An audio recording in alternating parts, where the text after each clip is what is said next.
Blessings, friends. It's Maia here with an astro update. Today we have an eclipse at the 28th degree of Aquarius. Those of you who have planets in the fixed signs of Aquarius, Taurus, Leo, Scorpio, or placements around 28 degrees in your natal chart will likely feel the effects of this eclipse the most. Eclipses are a time of swift change. Life events tend to occur around eclipses that will mark significant turning points in our year. Eclipses can be felt most prominently 6 weeks to 3 months before, during, and after. They also are here to realign us in our soul's path through fated situational occurrences that are often seemingly out of our control. This eclipse season is a preview cycle that will begin this summer, a new 18-month cycle of the Aquarius Leo nodal eclipses. This is the axis of creativity and love. Creative, loyal, authentic love for oneself and creative, loyal, authentic love for the collective. You can look to see what houses Aquarius and Leo fall in your natal chart to see what two main areas of life will be undergoing change for you specifically this eclipse season. Aquarius is associated with large groups of people, networking, organizations, friends, friendships, eccentricity, authenticity, rebellion, freedom, progressive ideas, and future hopes and wishes.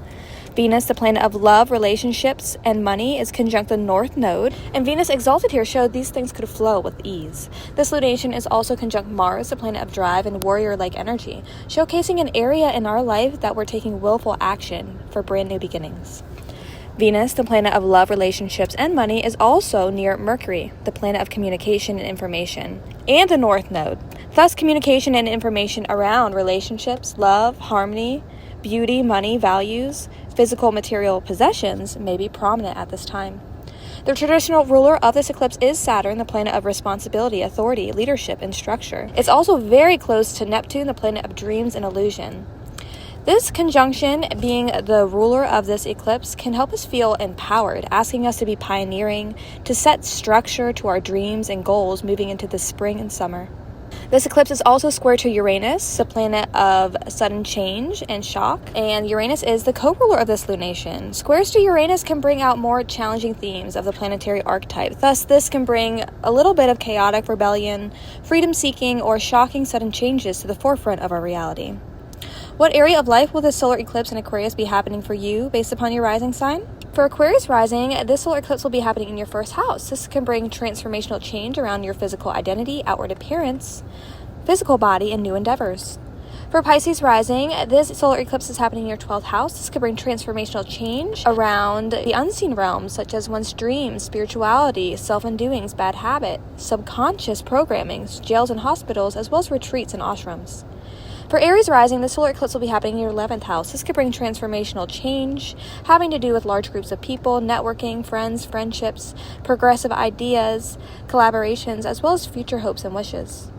For Taurus rising, this solar eclipse will be happening in your 10th house. This could bring transformational change having to do with one's career, public image, status, leadership, achievement, notoriety, and authority. For Gemini rising, this solar eclipse will be happening in your 9th house. This could bring transformational change having to do with long-distance travel, higher learning, publishing and teaching, gurus, pilgrimages, and government institutions. For Cancer rising, this solar eclipse will be happening in your 8th house. This could bring transformational change having to do with one's shared money, shared resources, investments, inheritances, taxes, loans, the occult, intimacy, as well as deep bonds. For Leo rising, this solar eclipse will be happening in your 7th house. This could bring transformational change having to do with personal relationships, business relationships, marriages, contracts, negotiations, collaborations, agreements, and legal documents. For Virgo rising, this solar eclipse will be happening in your 6th house. This could bring transformational change having to do with your health, work, daily routine, coworkers, employment, diet and exercise, organization, as well as small pets and animals. For Libra rising, the solar eclipse will be happening in your 5th house. This could bring transformational change having to do with one's creativity, self-expression, children, romance, dating, joy, hobbies, celebrations, and small businesses. For Scorpio rising, this solar eclipse is happening in your 4th house. This could bring transformational change having to do with one's home, family, property, emotional security, inner safety, ancestral roots, and tradition. For Sagittarius rising, this solar eclipse will be happening in your 3rd house. This could bring transformational change having to do with your communication styles, how one thinks and speaks, local travel, community, neighborhood, transportation, short-form learning and writing, online content, extended family, and siblings.